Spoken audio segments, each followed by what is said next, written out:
Hi, good evening. So ಇವತ್ತು herbal life nutrition ಪ್ರಾಡಕ್ಟ್ಸ್ನ ನಾನು ಶುರು ಮಾಡುವಂಥ ಸಮಯದಲ್ಲಿ ಸಾಕಷ್ಟು ಜನ ಇದನ್ನ ಬೇಡ ಅಂತ ಹೇಳಿದ್ರು. ಕೆಲವರು ಯಾಕೆ ನೀವೆಲ್ಲ ಈ ಏಜ್ಗೆ ಅಂತ ಹೇಳಿದ್ರು. ಇನ್ನು ಕೆಲವರು ವರ್ಕೌಟ್ನಲ್ಲೇ ಮಾಡ್ಬೋದಲ್ಲ, ಇದೆಲ್ಲ ಯಾಕೆ ಅಂದರು. ಇನ್ನು ಕೆಲವರು ತಗೋ ಚೆನ್ನಾಗಿದೆ, ಸ್ವಲ್ಪ ದಿವಸ ಯೂಸ್ ಮಾಡಿ ಬಿಟ್ಬಿಡು ಅಂತ ಹೇಳಿದ್ರು. ಸೊ ಹಾಗಿದ್ರೆ ನಾನು ಏನು ಮಾಡಿದೆ, ನಾನು ಏನು ಸ್ಟೆಪ್ಸ್ ತಗೊಂಡೆ, ಹರ್ಬಲ್ ಲೈಫ್ ನ್ಯೂಟ್ರಿಷನ್ ನಿಜವಾಗ್ಲೂ ನಾನು ವರ್ಕ್ ಆಯ್ತಾ, ಅಥವಾ ನಾನು ಶುರು ಮಾಡುವಂಥ ಟೈಮಲ್ಲಿ ಇದ್ದಿದ್ದಂತಹ ಕಾನ್ಫ್ಲಿಕ್ಟ್ಗಳು ಯಾವುದು. ಸೊ ಇವತ್ತು ಎಲ್ಲನೂ ಕೂಡ ಅದ್ರ ಬಗ್ಗೆ ಸ್ಟಡಿ ಮಾಡೋಣ. ಈ ವಿಷಯ ನಾನು ನಿಮಗೆ ಡೀಟೇಲಿಗೆ ಎಕ್ಸ್ಪ್ಲೇನ್ ಮಾಡೋಂಥ ಟೈಮಲ್ಲಿ ತುಂಬ ಜನಕ್ಕೆ ಹರ್ಬಲ್ ಲೈಫ್ ನ್ಯೂಟ್ರಿಷನ್ ಯೂಸ್ ಮಾಡ್ತಿರೋಂಥವ್ರಿಗೆ ನಿಮಗೆ ಏನು ಅನಿಸ್ತು ಅಂತ ಹೇಳಿ ಕಾಮೆಂಟ್ ಮಾಡಿ. ಇನ್ನು ಶುರು ಮಾಡಿಲ್ಲ, ನಾನು ಕೂಡ ಸ್ಟಾರ್ಟ್ ಮಾಡಬೇಕು, ಕೆಲವೊಂದಷ್ಟು ಡೌಟ್ಸ್ ಇದೆ ಅನ್ನೋರಿಗೆ ಈ ವಿಡಿಯೋ ತುಂಬ ಚೆನ್ನಾಗಿ ಅರ್ಥ ಆಗಬಹುದು. ಮತ್ತು ನಿಮ್ಗೆ ಅನಿಸ್ತದನ್ನು ಕೂಡ ಕಾಮೆಂಟ್ ಮಾಡಿ. ಈ ವಿಡಿಯೋನ ನೀವೇನಾದ್ರು ಫಸ್ಟ್ ಟೈಮ್ ನೋಡ್ತಿದ್ರೆ ಪೂರ್ತಿಯಾಗಿ ನೋಡಿ ಮತ್ತು ಸಬ್ಸ್ಕ್ರೈಬ್ ಬಟನ್ನ ಕ್ಲಿಕ್ ಮಾಡ್ಕೊಳ್ಳಿ. ಸಾಕಷ್ಟು ಹೆಲ್ತ್ ಕೇರ್ ರಿಲೇಟೆಡ್ ಆಗಿ ಒಂದಷ್ಟು ವೀಡಿಯೋಸ್ಗಳನ್ನ ಮಾಡಿದ್ದೀನಿ. ಸೊ ನಿಮಗೂ ಕೂಡ ಹೆಲ್ಪ್ ಆಗಬಹುದು. ಆ್ಯಂಡ್ ಈ ವಿಡಿಯೋ ನಿಮ್ಗೆ ಇಷ್ಟ ಆಯಿತು ಅಂತ ಹೇಳಿದ್ರೆ ಹರ್ಬಲ್ ಲೈಫ್ ನ್ಯೂಟ್ರಿಷನ್ ಪ್ರಾಡಕ್ಟ್ಸ್ನ ಯಾರು ಶುರು ಮಾಡಬೇಕು ಅಂತ ಇದ್ದೀರಾ, ಅಥವಾ ಮಾಡಬಾರ್ದು ಅಂತಲೂ ಇದ್ದೀರಾ, ಅಥವಾ ವೆಯ್ಟ್ ಮ್ಯಾನೇಜ್ಮೆಂಟ್ಗೆ ಅಂತ ಯಾರು ಇದ್ದೀರಾ, ಅವ್ರಿಗೆಲ್ಲರೂ ಕೂಡ ಈ ವಿಡಿಯೋನ ಕಳಿಸ್ಬೋದು. ಫಸ್ಟ್ ಆಫ್ ಆಲ್, ನಾನು ಶುರು ಮಾಡುವಂಥ ಟೈಮಲ್ಲಿ ಈಗ ನಾನೇನು ಎಕ್ಸ್ಪೀರಿಯನ್ಸ್ನ ಹೇಳ್ತಿದ್ದೀನೋ ಇದೆಲ್ಲ ಕೂಡ ನನ್ನ ಪರ್ಸನಲ್ ಎಕ್ಸ್ಪೀರಿಯನ್ಸ್, ನನಗಾಗಿದ್ದ ಅನುಭವ ಮಾತ್ರ.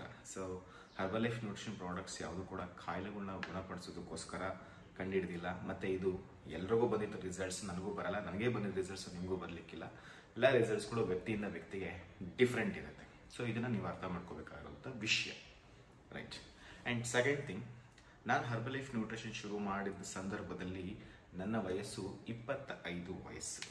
ಆದರೆ ನಮ್ಮ ಮನೆಯಲ್ಲಿ ಆಲ್ರೆಡಿ, ಅಂದರೆ ನಾನು ಶುರು ಮಾಡಿದ 2018ರಿಂದ ನನ್ನ ಮನೆಯಲ್ಲಿ 2014ರಿಂದ ಕೂಡ ಇತ್ತು.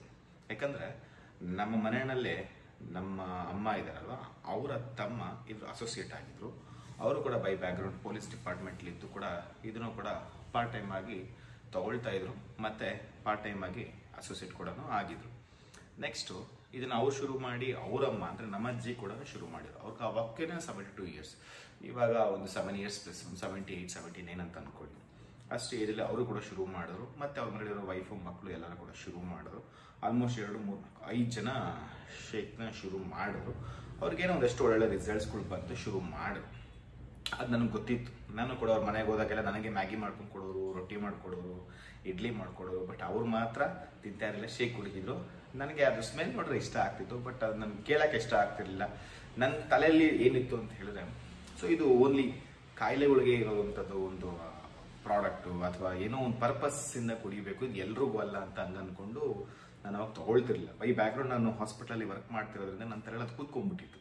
ಅಂದರೆ ಕಾಯಿಲೆ ಇದ್ದವ್ರು ಮಾತ್ರ ತೊಗೋಬೇಕು, ಸಮಸ್ಯೆ ಇದ್ದವ್ರು ತೊಗೋಬೇಕು, ಎಲ್ಲರೂ ತೊಗೊಳ್ಳೋ ಅವಶ್ಯಕತೆ ಇಲ್ಲ ಅಂತ ಅಂದ್ಕೊಂಡ್ಬಿಟ್ಟು ಬಿಟ್ಬಿಟ್ಟಿದ್ದೆ.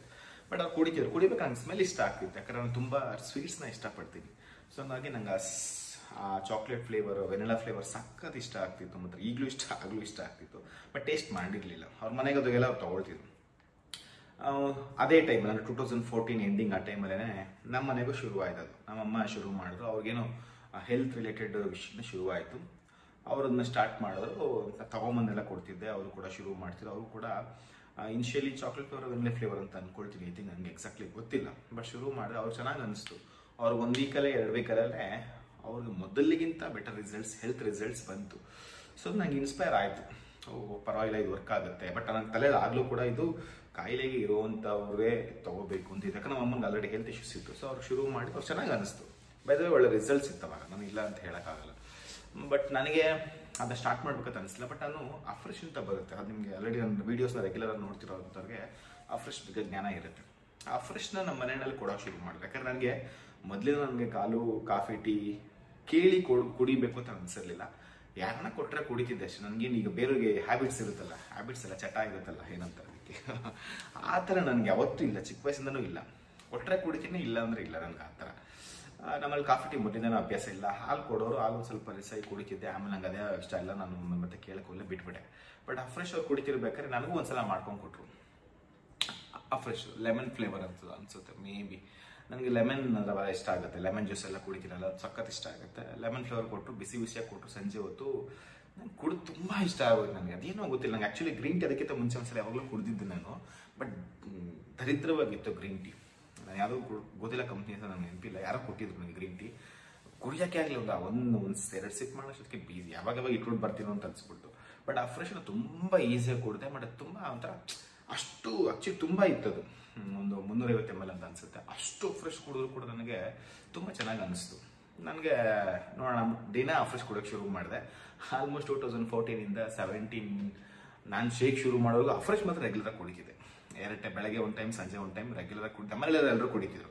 ಬಟ್ ಶೇಕ್ ಮಾತ್ರ ನಮ್ಮ ಮಮ್ಮಿ ತಗೊಳ್ತಿದ್ರು, ನಮ್ಮ ತಮ್ಮ ಮಾತ್ರ ತಗೊಳ್ತಿದ್ರು. ಅವ್ನು ವೆಯ್ಟ್ ಗೇನ್ ಪರ್ಪಸ್ಗೆ ತಗೊಳ್ತಿದ್ರು. ನಮ್ಮಮ್ಮ ಬಂದು ಹೆಲ್ತ್ ರಿಲೇಟೆಡ್ ತಗೊಳ್ತಿದ್ರು. ಬಟ್ ನಾನು ಕುಡಿತಿರ್ಲಿಲ್ಲ, ಶೇಕ್ ಕುಡಿತಿರ್ಲಿಲ್ಲ. ಇದು ಮಾತ್ರ ಫ್ರೆಶ್ ಮಾತ್ರ ತಗೊಳ್ತಿದ್ದೆ.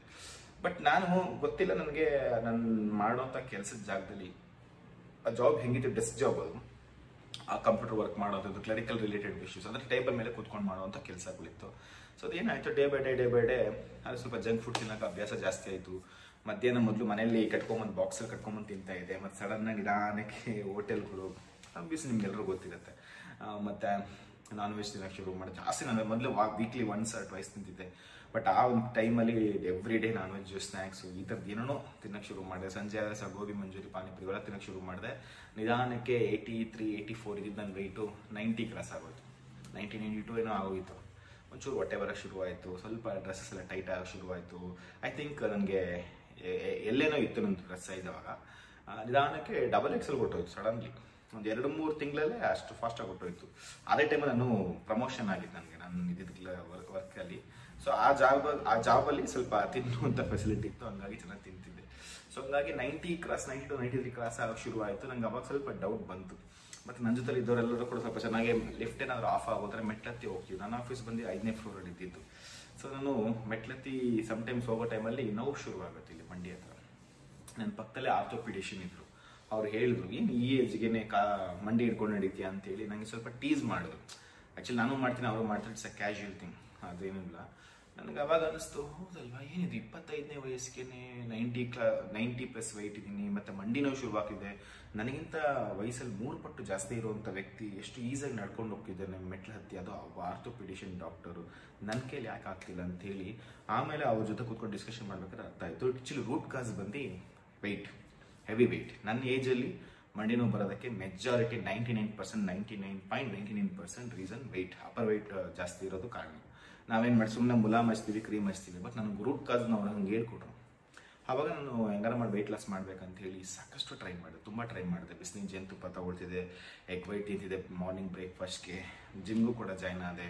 ಬರೀ ಪರಂಗಿ ಹಣ್ಣು, ಕಲ್ಲಂಗಡಿ ಹಣ್ಣು ಎಲ್ಲ ಥರನೂ ತಿಂತಿದ್ದೆ ವೆಯ್ಟ್ ಲಾಸ್ ಮಾಡೋದಕ್ಕೋಸ್ಕರ. ಏನು ನನಗಿನ್ನ ಅಷ್ಟು ಥರ ವರ್ಕ್ ಆಗ್ತಿರ್ಲಿಲ್ಲ. ಆಮೇಲೆ ಅದಕ್ಕೋಸ್ಕರ ಬ್ಯಾಡ್ಮಿಂಟನ್ ಆಡೋದು ಕಲ್ತು. ನಂಗೆ ಬ್ಯಾಡ್ಮಿಂಟನ್ ಬರ್ತಿರ್ಲಿಲ್ಲ.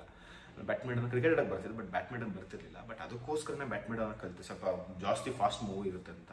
ಬಟ್ ನನಗೆ ಅದರಲ್ಲೂ ಕೂಡ ಇನ್ನೂ ಜಾಸ್ತಿ ನೋವು ಶುರುವಾಯ್ತು ವಿನಃ ನನಗೇನು ಒಳ್ಳೇದಂತ ಅನಿಸ್ಲಿಲ್ಲ. ಹಿಂಗೆ ಇರಬೇಕಾದ್ರೆ ನನಗೆ ಜಿಮ್ಮಲ್ಲಿ ಇನ್ನೊಂದ್ಸಲ 2 ಸಲ ಜಿಮ್ಗೆ ಸೇರ್ಕೊಂಡೆ. ಒಂದ್ಸಲ ಜಿಮ್ ಬಿಟ್ಬಿಟ್ಟು ಅದು 6 ತಿಂಗಳು ಟ್ರೈ ಮಾಡಿ ಏನೂ ರಿಸಲ್ಟ್ಸ್ ಬರಲಿಲ್ಲ, ಅಂದರೆ ತುಂಬ ನೋವು ಜಾಸ್ತಿ ಆಗ್ತಿತ್ತು. ಮತ್ತು 2ನೇ ಸಲ ಜಿಮ್ಗೆ ಸೇರಿದೆ. ಅಲ್ಲಿ ಹೆವಿ ಸ್ಟ್ರಿಕ್ಟ್ ಡಯಟ್ ಮಾಡಿಸ್ಬಿಟ್ರು. ಅಂದರೆ ಏನೂ ತಿನ್ನಂಗಿಲ್ಲ, ಅದು ಅನ್ನನೇ ಮುಟ್ಟಂಗಿಲ್ಲ ಅಂತೇಳಿ ಒಂದು ಆಲ್ಮೋಸ್ಟ್ ತುಂಬ ತಿಂಗಳು ಕಾಲ ಅನ್ನನೇ ಮುಟ್ಟಿಲ್ಲ. ಆಲ್ಮೋಸ್ಟ್ ನನಗೆ ಗೊತ್ತಿರೋ 1 ವರ್ಷ ನಾನು ಅನ್ನನೇ ಮುಟ್ಟಿಲ್ಲ ಅಂತ ಅನ್ಸುತ್ತೆ. ಬರೀ ಚಪಾತಿ, ಎಗ್ ವೈಟು, ಬಿಸಿನೀರು ಜೇನುತುಪ್ಪ, ನಿಂಬೆಹಣ್ಣು ಈ ಥರದೇ ತಿಂತಾ ಇದ್ದೀವಿ. ಅಷ್ಟು ಕಷ್ಟ ಆಗ್ತಿತ್ತು. ಮತ್ತು ನನಗೆ ವೆಯ್ಟ್ ಲಾಸ್ ಆಗ್ತಿತ್ತು. ಆಬ್ವಿಯಸ್ಲಿ ಒಂದು ತಿಂಗಳಿಗೆ 1 kg 1.5 kg ವೆಯ್ಟ್ ಲಾಸ್ ಆಗಿತ್ತು. ಅದು ಮಿಷಿನ್ ತೋರಿಸ್ದಾಗ ಮಾತ್ರ ನಾನು ನಂಬಿದ್ದೆ ಅಷ್ಟೇ.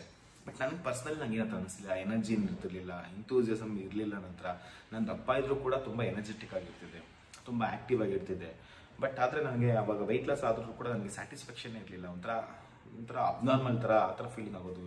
ಕೆಲಸ ಮುಗಿಸ್ಬಾರ್ದು, ತುಂಬ ಆಯಾಸ ಆಗೋದು. ಸುಮ್ಮನೆ ಹೇಳ್ಕೊಳ್ಳೋಕೆ ವೆಯ್ಟ್ ಲಾಸ್ ಆಗ್ತಿದೆ. ಬಟ್ ಅನ್ಹೆಲ್ತಿ ವೆಯ್ಟ್ ಲಾಸ್ ನನಗೆ ತುಂಬ ದಿವಸ ಆದ್ಮೇಲೆ ಗೊತ್ತಾಯಿತು. ಬಟ್ ಹೀಗೆಲ್ಲ ಆಗ್ತಿರ್ಬೇಕಾದ್ರೆ ನಮ್ಮ ಮನೆಯಲ್ಲಿ ನನ್ನ ತಮ್ಮ ಆ್ಯಕ್ಚುಲಿ ಇನ್ನೊಂದ್ಸಲ ನನಗೆ ಹರ್ಬಲೈಫ್ ನ್ಯೂಟ್ರಿಷನ್ನ ಸ್ಟಾರ್ಟ್ ಮಾಡಿ ನೋಡು, ಮೇ ಬಿ ನಿಂಗೆ ಹೆಲ್ಪ್ ಆಗ್ಬೋದು ಅಂತ ಹೇಳಿ ನನಗೆ ಆ್ಯಕ್ಚುಲಿ ನಮ್ಮ ತಮ್ಮ ನನಗೆ ಗೈಡ್ ಮಾಡಿದ್ದು. ಅವರೆಲ್ಲ ಆಗಡೆ ತೊಗೊಂಡು ಒಳ್ಳೆ ರಿಸಲ್ಟ್ಸ್ ತೊಗೊಂಡಿರಲ್ಲ, ನೋಡಿ ನಿಮ್ಗೆ ಇಷ್ಟ ಆಗಬಹುದು ಅಂತೇಳಿ ಮತ್ತೆ ನನಗೆ ಹೇಳಿದ್ರು ಸ್ಟಾರ್ಟ್ ಮಾಡಿಸೋದಕ್ಕೆ. ಬಟ್ ಅವನು ಹಿಂದೆ ಕೂತ್ಕೊಂಡು ನನ್ನ ಬೈಕ್ ಇತ್ತು ನಂತರ ಅವಾಗ ನಾನೇ ಓಡಿಸ್ತಾ ಇದ್ದು. ಹಿಂದೆ ಕೂತ್ಕೊಂಡಾಗೆಲ್ಲ ಹೇಳೋದು ತುಂಬ ಹಂಗಿರುತ್ತೆ ಹಿಂಗಿರುತ್ತೆ, ಶೇಕ್ ತೊಗೊಂಡ್ರೆ ಅಷ್ಟು ನನಗೆ ರಿಸಲ್ಟ್ಸ್ ಬರುತ್ತೆ, ಅದರಲ್ಲಿ ಪ್ರೋಟೀನ್ ಇದೆ, ಕ್ಯಾಲ್ಶಿಯಮ್ ಇದೆ ಅಂತ ಅವೆಲ್ಲ ಹೇಳ್ತಿ. ಯಾಕಂದ್ರೆ ನಾನು ಅವೆಲ್ಲ ಓದಿದ್ದೀನಿ, ನ್ಯೂಟ್ರಿಷನ್ ರಿಲೇಟೆಡ್ ತುಂಬ ಓದಿದ್ದೀನಿ. ಅವೆಲ್ಲ ಹೇಳ್ತಿದ್ರೆ ನನಗೆ ಕ್ಯೂರಿಯಾಸಿಟಿ ಬರುತ್ತೆ. ಯಾಕಂದ್ರೆ ನಾವು ತಿನ್ನುವಂಥ ಫುಡ್ನಲ್ಲಿ ಅವೆಲ್ಲ ಸಿಗ್ತಾ ಇಲ್ಲ, ತುಂಬ ನೆಗ್ಲಿಜಿಬಲ್, ಮತ್ತು ಜಾಸ್ತಿ ಬೇಡದಿರೋ ಸಿಗುತ್ತೆ. ಬಟ್ ಅವೆಲ್ಲ ಹೇಳ್ತಿರ್ಬೇಕಾದ್ರೆ ಡಬ್ಬ ನಾನು ನೋಡಿದ್ದೀನಿ, ನಮ್ಮ ಮನೇಲಿ ಇದೆಯಲ್ಲ ನೋಡಿದ್ದೀನಿ, ಅದರಲ್ಲೆಲ್ಲ ಇರುತ್ತೆ. ಅಷ್ಟೊಂದು ವೈಟಮಿನ್ಸ್ ಮತ್ತು ಮಿನರಲ್ಸ್ಗಳೆಲ್ಲ ನಮ್ಮ ರೆಗ್ಯುಲರ್ ಫುಡ್ಡಲ್ಲಿ ಸಿಗಲ್ಲ. ಬಟ್ ಅಲ್ಲೆಲ್ಲ ಇರಬೇಕಾದ್ರೆ ಅದೆಲ್ಲ ನನ್ನ ಬಾಡಿ ಒಳಗಡೆ ಹೋದರೆ ಎಷ್ಟು ಚೆನ್ನಾಗಿ ರಿಸಲ್ಟ್ಸ್ ಬರ್ಬೋದು ಅಂತ ಹೇಳಿ ನನಗೆ ಒಂಥರ ಇಮ್ಯಾಜಿನೇಷನ್ ಬರೋ ಥರ ಅವ್ನು ಹೇಳ್ದಂಗೆ ತುಂಬ ಇಷ್ಟ ಆಯಿತು ಆ್ಯಕ್ಚುಲಿ. ಅವ್ನು ಹೇಳ್ತಾ ಇದ್ದಿದ್ದಕ್ಕೂ ಮತ್ತು ಅದರಲ್ಲಿ ಇರೋವಂಥದ್ದಕ್ಕೂ ಮತ್ತು ರಿಸಲ್ಟ್ಸ್ ನಮ್ಮ ಮನೇಲಿ ಇರೋಂಥ ರಿಸಲ್ಟ್ಸ್ಗಳು ನೋಡ್ತಿದ್ದವು ಒಂದಕ್ಕೊಂದು ಟ್ಯಾಲಿ ಆಗ್ತಾಯಿತ್ತು. ಸರ್ ನೋಡಿ ಬಿಡೋಣ, ಒಳ್ಳೇದಾಗುತ್ತೋ ಇಲ್ಲೋ ಗೊತ್ತಿಲ್ಲ, ಕೆಟ್ಟದ್ದಂತೂ ಆಗಲ್ಲ ಅಂತ ಹೇಳಿ. ಸೊ ಫೈನಲಿ 2017 ಡಿಸೆಂಬರ್ ಎಂಡಿಂಗಲ್ಲಿ ಒಂದು ಲೈಫ್ ಸ್ಟೈಲ್ ಪ್ರೋಗ್ರಾಮ್ನಲ್ಲಿ ಕೂತ್ಕೊಂಡು ಆ ಪ್ರೋಗ್ರಾಮ್ ಪೂರ್ತಿ ನೋಡಿದೆ. ನಮ್ಮನೇಲಿ ಬಂದಿರೋ ಥರ ರಿಸಲ್ಟ್ಸು ಸಾಕಷ್ಟು ಜನಕ್ಕೆ ಬಂದಿತ್ತು, ಅಲ್ಲೆಲ್ಲ ತುಂಬ ಜನಕ್ಕೆ ಬಂದಿತ್ತು. ಸೊ ನೋಡೋಣ, ಯಾಕಂದ್ರೆ ನಾನು ಸುಳ್ಳು ಅಂತ ಹೇಳೋಕ್ಕಾಗಲ್ಲ, ಈಗ ಅಲ್ಲಿರೋ ರಿಸಲ್ಟ್ಸ್ ಸುಳ್ಳು, ಯಾಕಂದ್ರೆ ನಮ್ಮ ಮನೇಲಿ ರಿಸಲ್ಟ್ಸ್ ಬಂದಿದೆ. ನಾನು ಸ್ವಲ್ಪ ಫ್ರೆಶ್ ಕುಡಿತಿದ್ದೆ, ಆ ಫ್ರೆಶ್ ಕುಡಿದ ಒಂಥರ ಸ್ವಲ್ಪ ಎನರ್ಜೆಟಿಕ್ ಆಗೋಂಥ ಫೀಲ್ ಆಗ್ತಿತ್ತು. ಅಷ್ಟು ರಿಸಲ್ಟ್ಸ್ ಬರ್ತಿರ್ಬೇಕಾದ್ರೆ ನಾನು ಯಾಕೆ ಟ್ರೈ ಮಾಡಬಾರ್ದು ಅಂತೇಳಿ 2018ಇಂದ ಆ್ಯಕ್ಚುಲಿ ಸ್ಟಾರ್ಟ್ ಮಾಡಿದ್ದು. 2018 ಫಸ್ಟ್ ಡೇ ನ್ಯೂಟ್ರಿಷನ್ ಕ್ಲಬ್ಗೆ ಹೋಗಿ ಶೇಕ್ನ ಕಂಟಿನ್ಯೂಸ್ ಸ್ಟಾರ್ಟ್ ಮಾಡಿದ್ದು. ಮನೆಗೆ ಪ್ರಾಡಕ್ಟ್ಸ್ ಅಂತ ತೊಗೊಂಡಿಲ್ಲ, ಮನೆಗೆ ಪ್ರಾಡಕ್ಟ್ಸ್ ಆವಾಗ ಕೊಡ್ತಾ ಇರಲಿಲ್ಲ. ಇವಾಗ ತುಂಬ ಫೆಸಿಲಿಟಿ ಇದೆ, ಆವಾಗ ಆ ಥರ ಫೆಸಿಲಿಟಿ ಇರಲಿಲ್ಲ 2018ಅಲ್ಲಿ. ವರ್ಚುವಲಿ ಏನೋ ಇದೆ, ಆಗ ಆ ಥರ ಇರಲಿಲ್ಲ, ಪ್ರಾಡಕ್ಟ್ಸ್ ಮನೆಗೆ ಕೊಡ್ತಿರ್ಲಿಲ್ಲ. ಸೊ ಶೇಕ್ ಶುರು ಮಾಡಿದೆ, ಚಿಕ್ಕ ಕ್ಲಬ್ಬನ್ನು ಹೋಗಿದ್ದು. ಬಟ್ ಅಲ್ಲಿ ಫ್ರೆಶ್ ಕೊಟ್ಟರು, ಫ್ರೆಶ್ ಕುಡಿದೆ, ಆಮೇಲೆ ಶೇಕ್ ಕೊಟ್ಟರು, ಮತ್ತೆ ಶೇಕ್ ನೀರು ಹಾಕಿ ಕೊಟ್ಟರು. ಒಂಥರ ಅಷ್ಟು ನೀರನ್ನು ಅವತ್ತು ಆ ಟೈಮಲ್ಲಿ 8:30-9 ಗಂಟೆಲಿ ಅಷ್ಟೊಂದು ನೀರು ನಾನು ಕೊಡ್ತಿರ್ಲಿಲ್ಲ. ಮ್ಯಾಕ್ಸಿಮಮ್ ಒಂದು ಅರ್ಧ ಲೀಟ್ರ್ ನಾನು ನೀರು ಕೊಡ್ತೀನಿ ಅಷ್ಟೇ. ಬಟ್ ಆಲ್ಮೋಸ್ಟ್ 1 ಲೀಟ್ರ್ ನೀರು ನಾನು ಅಷ್ಟೊಂದು ಕುಡ್ದೇ ಇರಲಿಲ್ಲ. ಅಷ್ಟು ನೀರು ಕುಡಿದ್ರೆ ಚೆನ್ನಾಗಿ ಬಂದು ಸುಸ್ಸು. ಬಟ್ ಕ್ಲಬ್ ಅಂದ್ರೆ ಬೈತಿದ್ರು, ಯಾಕೆ ಇಷ್ಟೆಲ್ಲ ಎದ್ದೋಗ್ತಾರೆ, ಇಷ್ಟೆಲ್ಲ ಎದ್ದೋಗ್ತಾರೆ ಅಂತ ಬೈತಾ ಇದ್ರು. ಬಟ್ ನನ್ನ ಕಷ್ಟ ನನಗೆ ಗೊತ್ತಿರೋದಿಲ್ಲ. ಬಟ್ ಹಂಗೆ ಅರ್ಥ ಆಯಿತು, ಮೇಲೆ ಕುಡಿತಿದ್ದೀನಿ, ಕೆಳಗಡೆ ಹೋಗ್ತಿದ್ದೆ ಅಂತ. ಬೇರೆಯವ್ರು ಇದ್ದರು, ಅಯ್ಯೋ ಇಷ್ಟೊಂದು ಬರ್ತಾಯಿದೆ ಅಂತೇಳಿ ಭಯ ಬಿಟ್ಬಿಟ್ಟಿರೋರು. ನನ್ನ ಕಾನ್ಸೆಪ್ಟ್ ನಾನು ಅರ್ಥ ಮಾಡ್ಕೋಬೇಕು ಫಸ್ಟು. ಅವ್ರು ಏನು ಹೇಳ್ತಿದ್ದಾರೆ ನಂಗೆ ಅದಕ್ಕೆ ಅರ್ಥ. ನಾನು ನೀರು ಜಾಸ್ತಿ ಕುಡಿತಾ ಇದ್ದೀನಿ, ನೀರು ಹೋಗ್ತಾ ಇದೆ, ಕರೆಕ್ಟ್ ಅಲ್ಲ. ಸೊ ಅದನ್ನ ಅರ್ಥ ಮಾಡ್ಕೊಂಡು ನಾನು ಕಂಟಿನ್ಯೂ ಮಾಡಿದ್ದು. ನಾನು ಫಸ್ಟ್ ವೀಕಲ್ಲ ಆ್ಯಕ್ಚುಲಿ ಫಸ್ಟ್ ಡೇನೇ ಅನ್ಸುತ್ತೆ. ಐ ಥಿಂಕ್ ಫಸ್ಟ್ ಡೇನೇ ನನಗೆ ಸ್ವಲ್ಪ ಬೆಟರ್ ಫೀಲ್ ಅಂತ ಅನಿಸ್ತು. ನನಗೆ ಎಷ್ಟೇ ಡೇಗೂ ಮತ್ತು ಇವತ್ತಿಗೂ ಆ ಡಿಫ್ರೆನ್ಸ್ನ ನೋಟಿಸ್ ಮಾಡಿದೆ. ನಂಗೆ ಅರ್ಥ ಆಯಿತು, ನಾನು ನೆನ್ನೆಗಿಂತ ಇವತ್ತು ಬೆಟರ್ ಆಗಿದ್ದೀನಿ ಅಂತ ನಂಗೆ ಅನಿಸ್ತು. ಏನೋ ಒಂಥರ ಏನೋ ಫಸ್ಟ್ ಡೇಗೆ ನಂಗೆ ಒಂಥರ ಪಾಸಿಟಿವ್ ಅಂತ ಅನಿಸ್ತು. ಹಾಗೇಳಿ ನಾನು ಕಂಟಿನ್ಯೂಸ್ ಮಾಡಿದೆ. 3 ದಿವಸ ಆಯಿತು, 1 ವಾರ ಆಯಿತು. 1 ವಾರಕ್ಕೆ ಮಿಷಿನ್ ಮೇಲೆ ನಿಂತ್ಕೊಂಡಾಗ ನನಗೆ ತುಂಬ ಡಿಫ್ರೆನ್ಸ್ ರಿಸಲ್ಟ್ಸ್ ಬಂತು. ನಂಗೆ ಒಂಥರ ಎಷ್ಟು ಖುಷಿ ಆಯ್ತಂದರೆ ನನಗೆ, ಯಾಕಂದ್ರೆ ನಾನು ಜಿಮ್ಮಲ್ಲಿ ವೆಯ್ಟ್ ಚೆಕ್ ಮಾಡಿದ್ದೀನಲ್ಲ, ಅಲ್ಲಿ ತುಂಬ ಕಷ್ಟಪಟ್ಟು ಅಂತ ನಿಂತ್ಕೊಳ್ತಿದ್ದೆ. ಬಟ್ ಇಲ್ಲಿ ಹೆಂಗಿರುತ್ತೆ ನೋಡೋಣ ಕ್ಯೂರಿಯಾಸಿಟಿ ನಿಂತ್ಕೊಳ್ತಿದೆ. ಆ ನಿಂತ್ಕೊಂಡ ರಿಸಲ್ಟ್ಸ್ ನೋಡಿದ್ಮೇಲೆ ಎಷ್ಟು ಖುಷಿ ಪಟ್ಟೆ. ಯಾಕಂದ್ರೆ ನನಗೆ ಅದ್ರ ಎನರ್ಜೆಟಿಕ್ ಮತ್ತು ನನಗೆ ರಿಟರ್ನ್ ಬಂದಿತ್ತು. ನಾನು ಏನು ಕಳ್ಕೊಂಡಿದ್ದು ಆ ಎಂತೂಸಿಯಾಸಮ್ ಮತ್ತೆ ರಿಟರ್ನ್ ಬಂದಿತ್ತು. ಆ ಎನರ್ಜೆಟಿಕ್ ಫೀಲ್ ಮಾಡ್ತಿದ್ದೆ ನಾನು. ಮತ್ತು ನಾನು ವೆಯ್ಟ್ ದಪ್ಪ ಸಣ್ಣ ನಾನು ಅದು ಅಬ್ಸರ್ವ್ ಮಾಡಿಲ್ಲ ನಾನು. ಬಟ್ ಮಿಷಿನಲ್ಲಿ ನಂಗೆ ತೋರಿಸ್ತು. ನಂಗೆ ಹಂಗೆ ಅದು ನಂಗೆ ಇನ್ಸ್ಪೈರ್ ಮಾಡ್ತು ನೆಕ್ಸ್ಟ್ ಕಂಟಿನ್ಯೂ ಮಾಡೋಕ್ಕೆ. ಮೊದಲನೇ ತಿಂಗಳು ಇನ್ನೂ ಬೆಟರ್ ರಿಸಲ್ಟು, 2ನೇ ತಿಂಗಳು, 3ನೇ ತಿಂಗಳು ಹಿಂಗೆ ಬೆಟರ್ ರಿಸಲ್ಟ್ಸ್ ಸಿಗೋದಕ್ಕೆ ಶುರುವಾಯಿತು. ಸೊ ಇದು ನಂದು ಇನಿಷಿಯಲಿ ಜರ್ನಿ. ಸೊ ಇನಿಷಿಯಲಿ ಜರ್ನಿನಲ್ಲಿ ನನಗೆ ಸಾಕಷ್ಟು ಜನ ನಾನು ಶೇಕ್ ಶುರು ಮಾಡಿದ್ಮೇಲೆ ನಾನು ಈ ಥರ ಶೇಕ್ ತುಂಬ ಜನ ನೋಟಿಸ್ ಮಾಡಿದ್ರು, ನೀನು ಸ್ವಲ್ಪ ಚೇಂಜಸ್ ಆಗಿದೆಯಾ ಈಗೆಲ್ಲ ನೋಟಿಸ್ ಮಾಡೋಕ್ಕೆ ಸ್ಟಾರ್ಟ್ ಮಾಡಿದ್ರು. ಅವ್ರೆಲ್ಲ ಕೇಳಿದ್ರು, ಏನು ಇಷ್ಟ ಚೇಂಜಸ್ ಆಗಿದ್ದಿಲ್ಲ ಸಡನ್ಲಿ, ಏನು ಮಾಡ್ತಿದ್ಯಾ ಅಂತ ಕೇಳಿದ್ರು. ನಾನು ಅಷ್ಟೋ ತಿಂಗಳಾನ್ಗಟ್ಲೆ ಜಿಮ್ ಮಾಡಿದೆ, ನನ್ನ ಮಗನೂ ಕೇಳಿಲ್ಲ. ತಿಂಗಳಾನ್ಗಟ್ಲೆ ಸರಿಯಾಗಿ ಊಟ ಮಾಡ್ತಿರ್ಲಿಲ್ಲ, ಯಾವನೂ ಕೇಳಿಲ್ಲ. ಬಟ್ ಶೇಕ್ ಕುಡಿಯೋಕ್ಕೆ ಶುರು ಮಾಡಿದ್ಮೇಲೆ ಎಷ್ಟೋ ಜನ ಕೇಳೋಕ್ಕೆ ಶುರು ಮಾಡಿದ್ರು, ಏನು ಬೆಟರ್ ಆಗಿದೆಯಾ ಅಂತ ಕೇಳೋಕ್ಕೆ ಶುರು ಮಾಡಿದ್ರು. ಬಟ್ ಅವ್ರಿಗೆಲ್ಲ ಹೇಳಿದೆ ನಾನು, ಈ ಥರ ಶೇಕ್ ಶುರು ಮಾಡಿದ್ದೀನಿ, ಹರ್ಬಲೈಫ್ ಯೂಸ್ ಮಾಡ್ತಿದ್ದೀನಿ ಅಂತ ಹೇಳಿದ್ರು. ಅದೇ ಹೇಳಿದ್ನಲ್ಲ, ತುಂಬ ಜನ ನೆಗೆಟಿವ್ಸ್ಗಳೆಲ್ಲ ಹೇಳಿದ್ರು, ಕೆಲವರು ಪಾಸಿಟಿವ್ ಹೇಳಿದ್ರು. ತುಂಬ ಜನ ಗೊತ್ತಿರೋವಂಥವ್ರು, ತಲೆ ಜ್ಞಾನ ಇರೋವಂಥವರೆಲ್ಲ ಪಾಸಿಟಿವ್ ನನಗೆ ಹೇಳಿದ್ರು. ಸಿಂಪಲ್, ನಾವು ತಿನ್ನುವಂಥ ಫುಡ್ಡಲ್ಲಿ ಏನಿದೆ, ಇದರಲ್ಲಿ ಏನಿದೆ, ಸಿಂಪಲ್. ಇದನ್ನು ಅರ್ಥ ಮಾಡ್ಕೊಂಬಿಟ್ರೆ ಈಸಿ ಅಂತ ನನಗೆ ಆ ಇನಿಷಿಯಲ್ ಸ್ಟೇಜಲ್ಲಿ ಈ ಬುದ್ಧಿವಂತರು ನನಗೆ ಹೇಳಿದ್ದು ನಂಗೆ ಅರ್ಥ ಆಗಿತ್ತು. ಈ ದಡ್ಡನ ಮಕ್ಕಳೆಲ್ಲ ಹೇಳಿದ್ರು, ಅದು ತಗೋಬೇಡ. ನನ್ನ ರಿಸಲ್ಟ್ಸ್ ನಮ್ಮ ಮನೇಲಿದೆ, ನನಗೆ ಪರ್ಸನಲಿ ಇದೆ, ನಾನೇ ಅವನು ನಂಬಲಿ, ನನ್ನನ್ನು ನಂಬಬೇಕು ಇಷ್ಟು. ಹಂಗೇಳಿ ಶುರು ಮಾಡಿದ್ದು. ತಲೆನೇ ಕೆಡ್ಸ್ಕೊಳ್ತಿಲ್ಲ, ಯಾಕಂದ್ರೆ ನನಗೆ ರಿಸಲ್ಟ್ಸ್ ನಾನು ಕಣ್ಣಾರೆ ನಾನು ನೋಡ್ತಾ ಇದ್ದೀನಿ, ನನಗೆ ಫೀಲ್ ಆಗ್ತಾ ಇದೆ. ಬೇರೆಯವ್ರ ರಿಸಲ್ಟ್ ನೋಡ್ತಾ ಇದ್ದೀನಿ, ನನ್ನ ರಿಸಲ್ಟ್ಸ್ ನನಗೆ ಗೊತ್ತಾಗ್ತಿದೆ. ಇನ್ನೇನು ಯಾವ ನೆಗೆಟಿವ್ ನಾನು ತಲೆನೇ ಕೆಡ್ಸ್ಕೊಳ್ಳಲ್ಲ, ಏನಾದರೂ ಹೇಳಿ. ಹಂಗೆ ಹೇಳಿ ಕಂಟಿನ್ಯೂ ಮಾಡಿದ್ದು. ಸಖತ್ ರಿಸಲ್ಟ್ಸ್ ಬರೋಕ್ಕೆ ಶುರುವಾಯಿತು. ಬಟ್ ನನಗೆ ಅನ್ಸಿದ್ದು ಇಷ್ಟೇ, ನಾನು ತಿನ್ನೋಂಥ ರೆಗ್ಯುಲರ್ ಫುಡ್ಡಿಂದ ನಾನು ವೆಯ್ಟ್ ಮ್ಯಾನೇಜ್ಮೆಂಟ್ ಮಾಡೋಕ್ಕಾಗಲ್ಲ, ಅದು ಸಾಧ್ಯನೇ ಇಲ್ಲ. ಇದ್ದಿದ್ದಿದ್ರೆ ನನ್ನ ದಪ್ಪನೇ ಆಗ್ತಿರಲಿಲ್ಲ. ಇದು ಫಸ್ಟ್ ಅರ್ಥ ಮಾಡ್ಕೊಬೇಕಾದ ವಿಷಯ. 2ನೇದು, ನೀವು ವರ್ಕೌಟ್ ಏನೇ ಮಾಡಿ, ಫಿಸಿಕಲ್ ಆ್ಯಕ್ಟಿವಿಟಿ, ಜುಂಬಾ, ಜಿಮ್ಮು ಏನೇ ಮಾಡಿದ್ರು ಕೂಡ ಅಲ್ಟಿಮೇಟ್ಲಿ ಕೊನೆಗೆ ಬಂದು ನಿಂತ್ಕೊಳ್ಳೋದು ಫುಡ್, ಡಯಟೇ ಬಂದು ನಿಂತ್ಕೊಳ್ಳೋದು. ಡಯಟನ್ನು ತುಂಬ ಜನ ತಪ್ಪಾಗಿ ತಿಳ್ಕೊಂಡಿರೋದೇನು ಅಂತ ಹೇಳಿದ್ರೆ, ಊಟನ ಬಿಡೋದು ಅಲ್ಲ. ಡಯಟ್ ಅಂತ ಹೇಳಿದ್ರೆ ಸರಿಯಾದಂತಹ ಊಟನ ಮಾಡೋದು, ಇದು ಡಯಟ್. ಇದನ್ನು ತಿಳಿಸಿದ್ದು ನನಗೆ ನ್ಯೂಟ್ರಿಷನ್ ಕ್ಲಬ್, ಆ ಜ್ಞಾನ ಸಿಕ್ಕಿದ್ದು ನನಗಲ್ಲಿ. ಸೊ ಇದು ನನಗೆ ಅರ್ಥ ಮಾಡಿಸಿದ್ದು ಶೇಕ್ನ ಯಾಕೆ ಕುಡಿಬೇಕು ಅಂತ. ನಮ್ಮ ರೆಗ್ಯುಲರ್ ಫುಡ್ನಲ್ಲಿ ಈಗ ಏನು ಸತ್ವಗಳಿದೆಯೋ, ಸತ್ವಾಂಶಗಳಿದೆಯೋ, ಅದು ನಮ್ಮ ಬಾಡಿಗೆ ಸಾಕಾಗ್ತಾ ಇಲ್ಲ. ಅದಕ್ಕೋಸ್ಕರನೇ ಇಷ್ಟೆಲ್ಲ ಸಮಸ್ಯೆಗಳು ಜಾಸ್ತಿ ಆಗ್ತಾ ಇರೋವಂಥದ್ದು. ಇದನ್ನು ತಿಳಿದೆ ಸುಮ್ಮನೆ ಏನೇನೋ ಮಾಡ್ತಾ ಇರ್ತೀವಿ, ಏನಾದರೂ ರೂಮರ್ಸ್ಗಳು ಹಬ್ಬಿಸ್ತಾ ಇರ್ತೀವಿ. ಫ್ಯಾಕ್ಟ್ ಇಲ್ಲ, ಒಪಿನಿಯನ್ಸ್ ಏನೇನೋ ಬಾಯಿಗೆ ಬಂದು. ನಾನು ಹೇಳಿದ್ದೀನಿ ಅದನ್ನ. ನಾನು ಸಮ್ಟೈಮ್ಸ್ ನಮ್ಮನೆ ಶೇಕ್ ಕುಡಿತಿರ್ಬೇಕಾದ್ರೆ ನಾನು ನೆಗೆಟಿವ್ಸ್ ಹೇಳಿದ್ದೀನಿ. ನನಗೆ ಯಾರು ಹೇಳಿದ್ರು ಗೊತ್ತಿಲ್ಲ, ನಾನು ಒಂದು ಹೇಳಿದ್ರೆ ನಾನು 10 ಸೇರಿಸಿ ಹೇಳ್ತಿದ್ದೆ ಶೇಕ್ ಕುಡಿತಿರೋ ಟೈಮಲ್ಲ ಮನೆಯಲ್ಲಿ. ಬಟ್ ಆ ಅನುಭವ ನನಗೆ ಶುರು ಮಾಡಿದ್ಮೇಲೆ ನನಗೆ ಅರ್ಥ ಆಗಿದ್ದು ಇದು ಏನು ಅಂತ. ಸೊ ಹೀಗೆ ನಾನು ಹರ್ಬಲ್ ಲೈಫ್ ನ್ಯೂಟ್ರಿಷನ್ ಜರ್ನಿನ 2018ರಿಂದ ಇಲ್ಲಿವರೆಗೂ ಕೂಡ ಕಂಟಿನ್ಯೂಸ್ ಆಗಿ ತಗೊಳ್ತಾ ಇದ್ದೀನಿ, ಇವತ್ತವರೆಗೂ ತಗೊಳ್ತೀನಿ. ಹಾಗೆ ನಾನು ತುಂಬ ದಿಸ್ಗಳ ನಂತರ ಅಂದರೆ ನಂದು ರಿಸಲ್ಟ್ಸ್ ಎಲ್ಲ ಆಲ್ಮೋಸ್ಟ್ ಎಲ್ಲ ಬಂದು ನನಗೆ ಚೆನ್ನಾಗಿ ಅನ್ಸಿದ್ಮೇಲೆ ಇದನ್ನು ಕಲಿಯೋದಕ್ಕೆ ಶುರು ಮಾಡಿದೆ. ನಾನು ಕೂಡ ಪಾರ್ಟ್ ಟೈಮ್ ಆಗಿ ಕಲಿಯೋಕ್ಕೆ ಶುರು ಮಾಡಿದೆ. ತುಂಬ ಜನ ಹರ್ಬಲ್ ಲೈಫ್ ಬಿಸ್ನೆಸ್ ಅಂತಾರೆ, ನನಗೆ ಗೊತ್ತಿಲ್ಲ ತಪ್ಪೇನಿದೆ ಇದರಲ್ಲಿ. ಒಂದು, ನಾನು ನನ್ನ ಟೈಮ್ನ 7ರಿಂದ 8 ಗಂಟೆನ ನನ್ನ ಕಂಪ್ನಿಗೆ ಮಾರಿ ನಾನು ಸ್ಯಾಲ್ರಿ ತಗೋಬೇಕು, ಇಲ್ಲ ನಾನು ಏನಾದ್ರು ಒಂದು ವಸ್ತುಗಳನ್ನ ಅಥವಾ ಸೇವೆಗಳನ್ನ ಮಾರಿ ಸಂಪಾದನೆ ಮಾಡಬೇಕು. ಎರಡು ದುಡ್ಡು ಅಲ್ವಾ, ಎರಡೂ ಸಂಪಾದನೆ ಅಲ್ವಾ. ಇದರಲ್ಲಿ ತಪ್ಪೇನಿದೆ ನನಗೆ ಗೊತ್ತಾಗ್ತದೆ. ತುಂಬ ಜನ ಹರ್ಬಲ್ ಲೈಫ್ ಬಿಸ್ನೆಸ್ ತಪ್ಪೇನಿದೆ, ನಾನು ಮಾಡ್ತಿರೋ ಕೆಲಸ ಬಿಸ್ನೆಸ್ ಅಲ್ವಾ, ಅದು ಒಂದು ಕಂಪ್ನಿ ಅಂದ್ರೆ ಅವ್ರದ್ದು ಬಿಸ್ನೆಸ್ ಅಲ್ವಾ, ಅವ್ರ ಬಿಸ್ನೆಸ್ ನಾನೊಬ್ಬ ಪಾರ್ಟ್, ಇದು ನನ್ನದೇ ಬಿಸ್ನೆಸ್. ನನ್ನ ಬಿಸ್ನೆಸ್ ನನ್ನ ಪಾರ್ಟ್ ಅಲ್ಲ, ನಾನು ಲೀಡ್. ನನಗೆ ಹೆಮ್ಮೆ ಇದೆ, ಪ್ರೌಡ್ ಫೀಲ್ ಇದೆ. ಇನಿಷಿಯಲಿ ತುಂಬ ಜನ ನಾನು ಬಂದಾಗೆಲ್ಲ ನನ್ನ ಫ್ರೆಂಡ್ಸ್ ಎಲ್ಲ ರೇಗಿಸೋರು, ಹರ್ಬಲ್ ಲೈಫ್ ಬಂದ, ಹರ್ಬಲ್ ಲೈಫ್ ನಿನಗೆ ಚೆನ್ನಾಗಿದೆಯಾ, ಇಲ್ಲಾಂದ್ರೆ ಎಲ್ಲೋ ಹೋಗ್ಬಿಡ್ತಿದ್ದೆ. ಇನಿಷಿಯಲಿ ಕಷ್ಟ ಆಗ್ತಿತ್ತು, ಬಟ್ ಈಗ ಹೆಮ್ಮೆಯಿಂದ ಹೇಳ್ಕೊಟ್ಟು ನಾವು ಅದು ಹರ್ಬಲ್ ಲೈಫ್ ಇದಕ್ಕೆ ನಾವು ಚೆನ್ನಾಗಿರೋದು, ಆಕ್ಟಿವ್ ಆಗಿರೋದು, ಹೆಲ್ತಿ ಆಗಿರೋದು, ಫಿಟ್ ಆಗಿರೋದು, ಎಂಥ್ಯೂಸಿಯಸ್ಟಿಕ್ ಆಗಿರೋದು. ಒಂದು ವೇಳೆ ಹರ್ಬಲ್ ಲೈಫಲ್ಲಿ ನಾನು ನಾರ್ಮಲ್ ಲೈಫಲ್ಲಿ ಇದ್ದೀರಾ, ನಾನಿದ್ದ ಹ್ಯಾಬಿಟ್ಸ್ಗೆ ನಾನು ಇನ್ನೂ ಒಂದು 120 kg ಆಗ್ಬಿಡ್ತಿದ್ದೇನೋ ಬಹುಶಃ, ಅಥವಾ ಹೆಲ್ತ್ ರೇಟ್ ಬೇರೆ ಇಶ್ಯೂಸ್ಗಳು ಬರ್ತಿದ್ದೇನೋ ಗೊತ್ತಿಲ್ಲ, ನಾನು ಎಕ್ಸಾಕ್ಟ್ಲಿ ಹೇಳೋಕ್ಕಾಗಲ್ಲ. ಬಟ್ ಇವತ್ತು ಹರ್ಬಲ್ ಎಷ್ಟು ಬಟ್ ನಾನು ಹೆಲ್ತ್ ಆ್ಯಂಡ್ ಫಿಟ್ನೆಸ್ನ ಕಾಪಾಡ್ಕೊಂಡು ಬರೋದಕ್ಕೆ ನಂಗೆ ಸಪೋರ್ಟ್ ಮಾಡ್ತಿರೋದು ಹರ್ಬಲ್ ಲೈಫ್ ನ್ಯೂಟ್ರಿಷನ್. ಮತ್ತು ನಾನು ನ್ಯೂಟ್ರಿಷನ್ ಕ್ಲಬ್ಬಲ್ಲಿ ಕಲ್ತಿದ್ದಂಥದ್ದು ನ್ಯೂಟ್ರಿಷನ್ ಹ್ಯಾಬಿಟ್ಸ್ ಅಂದರೆ ಏನು, ಲೈಫ್ ಸ್ಟೈಲ್ ಅಂದರೆ ಏನು, ನಿದ್ರೆದು ವ್ಯಾಲ್ಯೂ, ನೀರಿಂದು ವ್ಯಾಲ್ಯೂ, ಊಟದ ವ್ಯಾಲ್ಯೂ, ಪ್ರೋಟೀನ್ ವ್ಯಾಲ್ಯೂ, ಫ್ಯಾಟ್ದು ವ್ಯಾಲ್ಯೂ, ಕಾರ್ಬ್ಸ್ದು ವ್ಯಾಲ್ಯೂ ಎಲ್ಲ ತಿಳ್ಕೊಳ್ಳೋದಕ್ಕೆ ಅದೇ ಕಾರಣ. ನಾವೊಂದು ಗಾಡಿ ತೊಗೊಳ್ಬೇಕಾದ್ರೆ ಅದ್ರ BHP ಚೆಕ್ ಮಾಡ್ತೀವಿ, ಪವರ್ ಚೆಕ್ ಮಾಡ್ತೀವಿ, ಮೈಲೇಜ್ ಚೆಕ್ ಮಾಡ್ತೀವಿ, SCT ಚೆಕ್ ಮಾಡ್ತೀವಿ, ಅಲೈ ವೀಲ್, ಸ್ಟೀಲ್ ವೀಲ್ ಎಲ್ಲ ಚೆಕ್ ಮಾಡ್ತೀವಿ. ಒಂದು ಗಾಡಿ ತೊಗೊಳ್ಬೇಕಾದ್ರೆ ಅಷ್ಟೆಲ್ಲ ಚೆಕ್ ಮಾಡೋದು ನಾವು ತಿನ್ನುವಂಥ ಫುಡ್ನ ಯಾಕೆ ಚೆಕ್ ಮಾಡಲ್ಲ? ಕಾರ್ಬೋಹೈಡ್ರೇಟ್ಸ್ ಏನು, ಪ್ರೋಟೀನ್ ಏನು, ಫ್ಯಾಟ್ ಏನು, ಇವೆಲ್ಲ ಯಾಕೆ ಚೆಕ್ ಮಾಡಲ್ಲ? ಅದ್ರ ಬಗ್ಗೆ ಗಂಧ ಗಾಳಿನೂ ಗೊತ್ತಿರೋದಿಲ್ಲ, ಅದೇನೋ ಒಂಥರ ಸೈಂಟಿಫಿಕ್ ಆಗಿ ಯೋಚನೆ ಮಾಡ್ತೀವಿ. No, it's a very simple thing. ಇದೆಲ್ಲ ಅರ್ಥ ಆಗಿದೆ ನ್ಯೂಟ್ರಿಷನ್ ಕ್ಲಬ್ಬಲ್ಲಿ.